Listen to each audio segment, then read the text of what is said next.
7 degrees, a foot of snow, and a row of canvas tents that were supposed to mean safety. December 19th, 1944, 10:30 at night, in a village called Saint-Aude, 8 miles west of Bastogne. The men inside those tents had driven all night from France, arriving that morning with frozen hands and no sleep, and they had done what medical units do. They set up fast. Tent poles hammered into frozen ground, lanterns lit, instruments unpacked and laid out in rows. This was the 326th Airborne Medical Company, the field hospital for the 101st Airborne Division, and by 11 o'clock that night, they were already receiving casualties from the fighting raging around Bastogne. Litters came in one after another, shell fragments buried in chests, compound fractures, frostbite so severe that when the medics pulled off a man's boot, his toes came with it. Captain Willis McKee, 31 years old, from Cincinnati, Ohio, was the senior medical officer on site. He had been doing this since Normandy. He knew the difference between a hospital that sat in the middle of a battle and one that sat safely behind it. This one was supposed to be the second kind, and everything about it said so. White panels on the tent roofs, Red Cross flags mounted on poles outside, visible from any direction.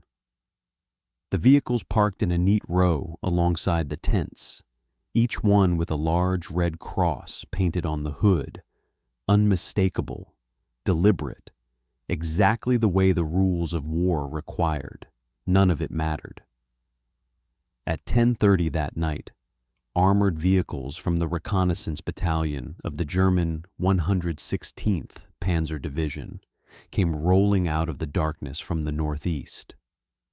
They were not lost. Hours earlier, they had slipped past American lines, pushing west, hunting for roads, hunting for any route that would carry them toward the Meuse River. What they found instead, sitting quietly in the snow, was a hospital. They opened fire, machine guns first. 15 minutes of continuous sustained fire, poured directly into tents marked with red crosses on every side. The canvas walls did nothing. They couldn't stop a bullet. All they did was let the light through.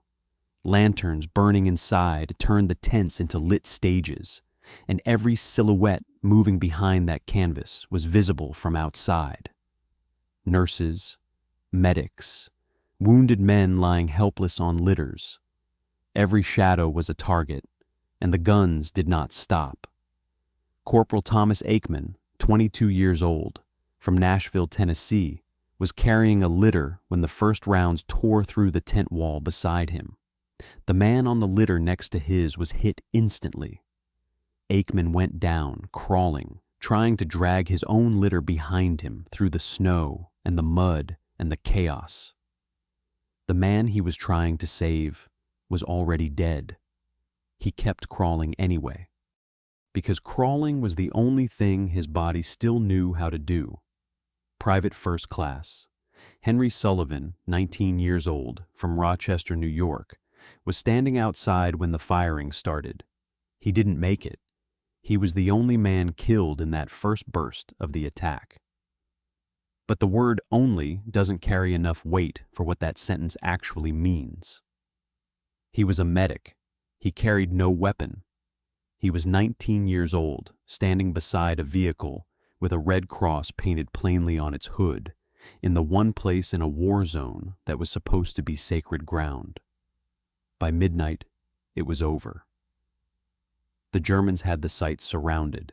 The tents were shredded, the equipment destroyed, and 130 Americans, 11 officers, and 119 enlisted men were marched off as prisoners of war.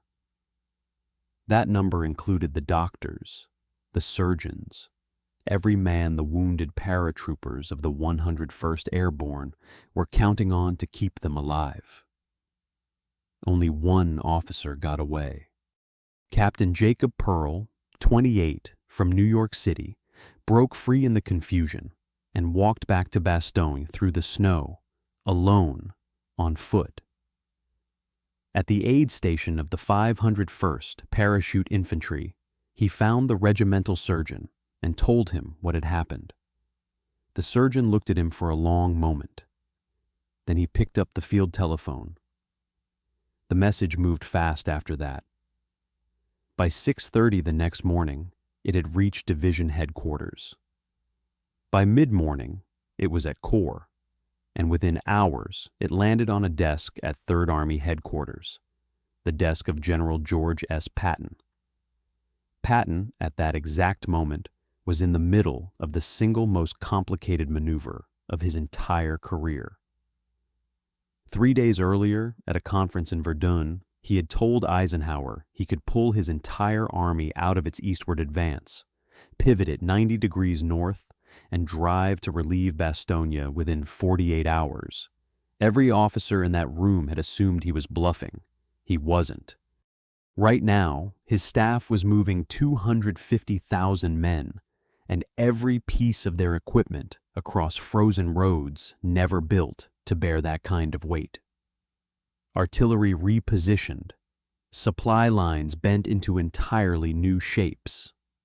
The whole of 3rd Army turning like some massive wheel in the dark, and Patton standing at the center of it, forcing it to move. And now this, he read the report. He set it down on the desk. Then he picked it back up and read it again. He turned to his aide, Colonel Charles Codman, who later wrote down almost word for word what Patton said next. A Red Cross hospital, marked, lit. They knew exactly what it was. He pushed back from his desk. Get me the intelligence on the 116th Panzer. Stories like this one, the ones buried in the worst nights of the worst winter of the war, are the ones that tell you what this war was actually about. If you want to hear the rest, subscribe. We find these stories, we research them, and we tell them right. What Patton already knew about the 116th Panzer Division was not reassuring. This was a veteran formation. It had bled on the Eastern Front, been rebuilt after catastrophic losses, and then shipped west specifically for this offensive, the one tearing through the Ardennes. Its commander was Major General Siegfried von Waldenberg, a professional soldier who understood the laws of war as well as any officer in the German army, which meant something simple and ugly. The men who fired on that hospital had either acted without orders or received orders that should have stopped them and didn't. Either way, it was a war crime. Clear, documented, witnessed, with survivors who could speak, and a captain who had walked through the snow to make sure someone did. Patton's intelligence officer was Colonel Oscar Koch, 46 years old, from St. Louis, and widely considered the sharpest intelligence mind in the entire American Army. Koch was the man who, weeks before, had warned that the Germans were massing for a major offensive in the Ardennes. Nobody had listened. He'd been right anyway. Now Koch laid out everything he had on the 116th. Its axis of advance, its estimated strength, its current position. The reconnaissance battalion that had shot up the hospital was part of a spearhead driving hard for the Meuse, bypassing resistance wherever it found it. The hospital hadn't been a target. It had simply been in the way. Koch paused after laying the map flat on the table. "Sir, they sustained fire for 15 minutes on a clearly marked facility. There's no way they were confused about what it was." Patton looked down at the map. "No," he said, "they couldn't have been. The international conventions are explicit. Medical facilities, medical personnel, the wounded under care, all protected. This isn't a gray area. I know exactly what the conventions say." He put his finger down on the root the 116th had taken, tracing it west from the German lines. "They came through here." "Yes, sir. And they're heading here." His finger moved again, "which puts them between my advancing columns and Bastogne." Coke nodded. He understood exactly what Patton was doing in that moment, not just absorbing the outrage of it, but calculating, already turning grief into geography, into a problem that could be solved with tanks and timing. "Get me General Gaffey," Patton said. Major General Hugh Gaffey, 51, from Connecticut, commanded the 4th Armored Division, the unit Patton had personally chosen to lead the drive toward Bastogne.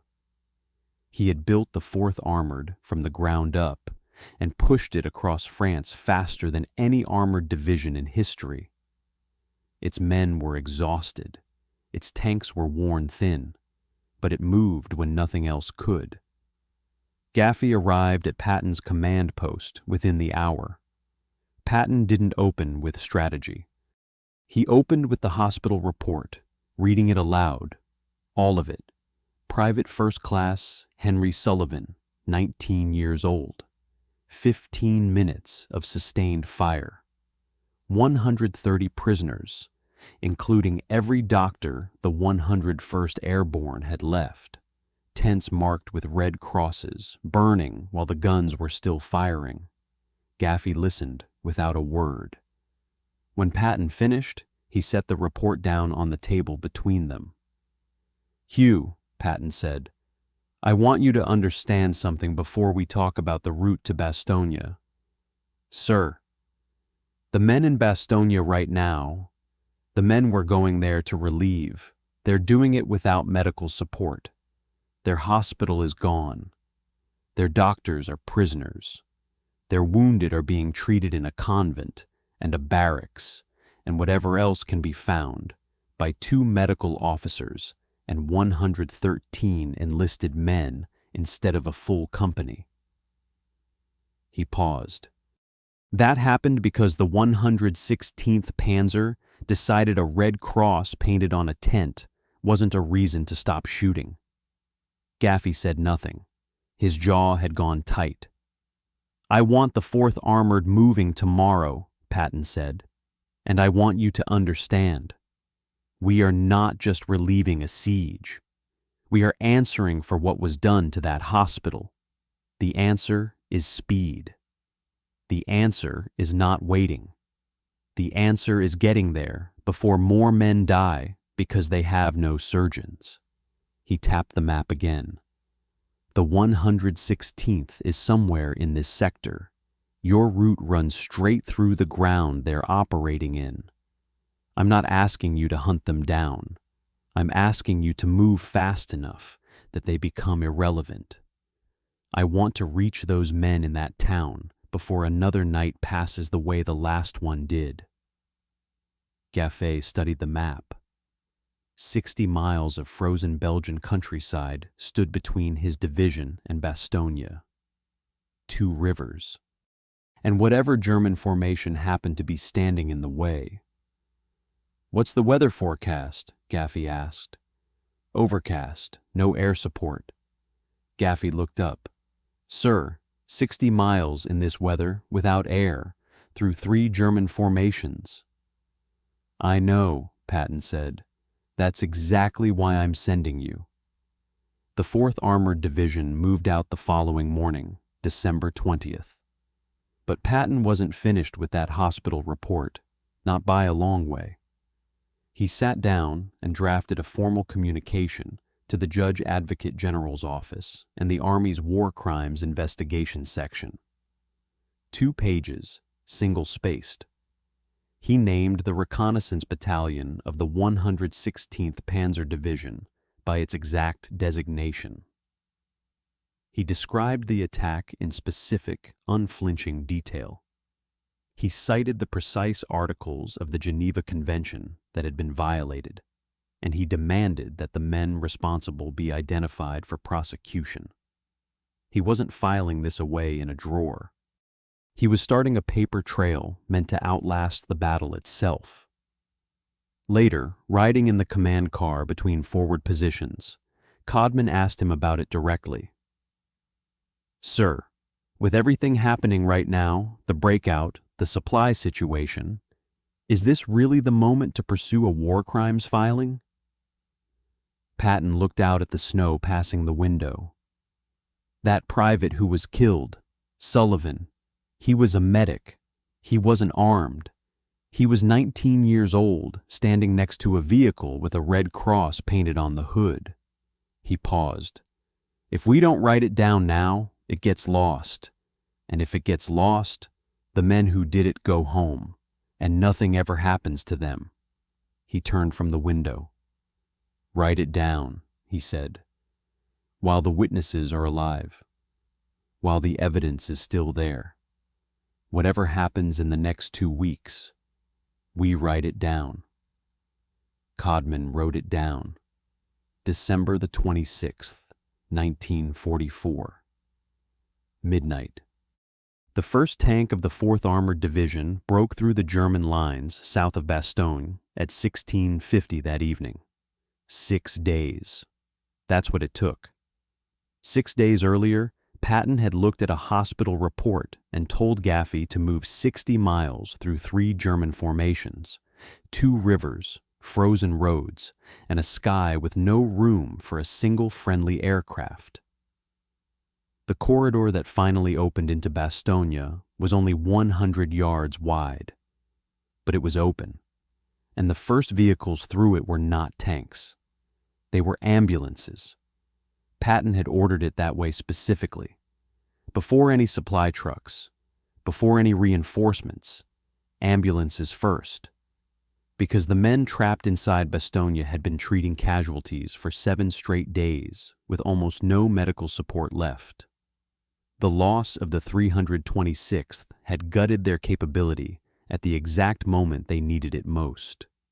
For a week, 2 medical officers and whatever enlisted men remained had been operating out of a convent by candlelight, in cold so severe it froze plasma solid before it could even be administered to a dying man. When the ambulances finally rolled through that narrow corridor, the men inside the convent heard the engines before they saw anything.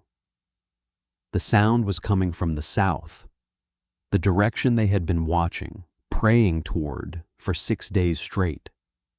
The 4th Armored's Medical Battalion had anticipated exactly what was needed. They brought plasma, penicillin, surgical instruments, 3 full surgical teams. The wounded inside Bastogne had been stacking up faster than anyone could treat them, with nowhere to evacuate them to. By midnight of the 26th, surgeries that had been waiting 6 days were finally happening. Patton himself came to Bastogne on December 30th. He walked into the makeshift hospital set up in the convent on Rue de Viviers, classrooms and a chapel, now lined wall to wall with cots. He moved slowly through the wards. He didn't say much. At each cot, he stopped, looked at the man lying there, nodded, and moved to the next one. Technical Sergeant Raymond Gebhardt, 27, from Pennsylvania, was there that day and described it afterward. He said it was unusual. Most generals move fast through a scene like that. A brief appearance, a few words, and gone. Patton stopped at every single cot. At one point he paused beside a man who was unconscious, badly wounded, being kept alive by plasma alone. He stood there a long moment before turning to the medical officer beside him. "Who's this man?" "Private First Class David Carr, sir, 327th Glider Infantry. Came in 3 days ago." "What are his chances?" The officer hesitated.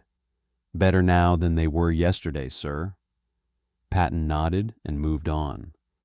Before he left, he stopped in front of the officer who had held the entire hospital together for 7 days without a full company behind him.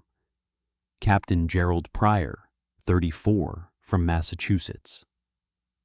Pryor had the kind of exhaustion that settles into a man's face when his body has been pushed well past what it was built to endure. Dark circles under his eyes, like bruises. Patton looked at him for a moment. "You know what happened to your hospital people?" "Yes, sir, I know. They're prisoners. The Germans have them. When this is over, we'll get them back." He paused.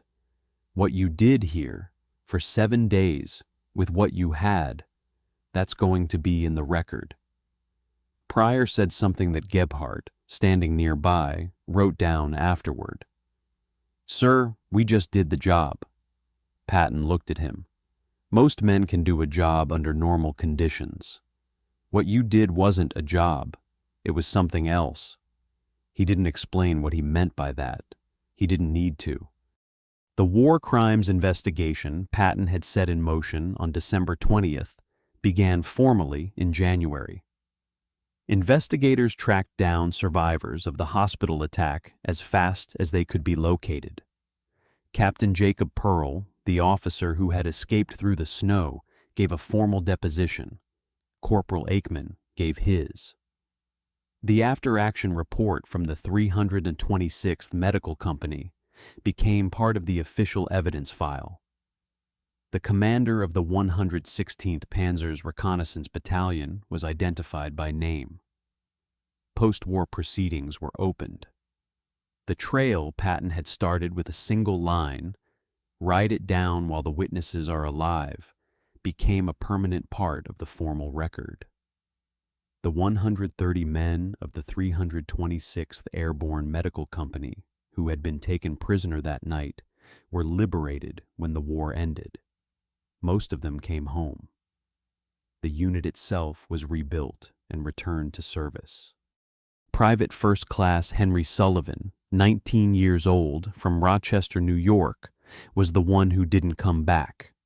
He was buried at the Henri Chapelle American Cemetery in Belgium, Section B, Row 4.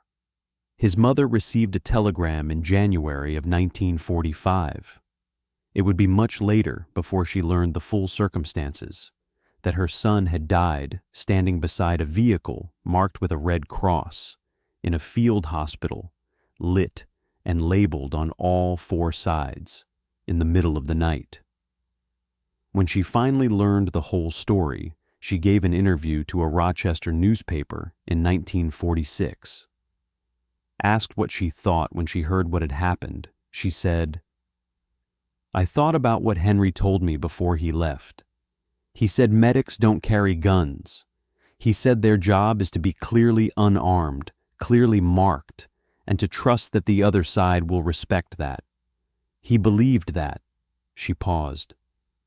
"He was right to believe it. What happened to him was wrong. He was right, and they were wrong, and that doesn't change." Asked if she knew Patton had ordered a war crimes investigation, she said she'd been told. Asked what she thought of that, she said, "I think it means someone was paying attention. When the worst things happen, the question is whether anyone is paying attention, whether anyone writes it down. General Patton wrote it down. That matters." The Battle of the Bulge ground on until January 25th, 1945. By the time it ended, the German army had lost 100,000 men and 800 tanks, along with any real hope of turning the war around. The 4th Armored Division, which had fought 60 frozen miles to break the siege at Bastogne, received a Presidential Unit citation. Patton was the architect of that drive. But the thing he did on December 20th that never made a single headline, that 2-page memorandum to the war crimes investigators, the quiet order to write it down while the witnesses were still alive, that was its own kind of answer, not the loudest one, not the most dramatic one, but the one that lasted.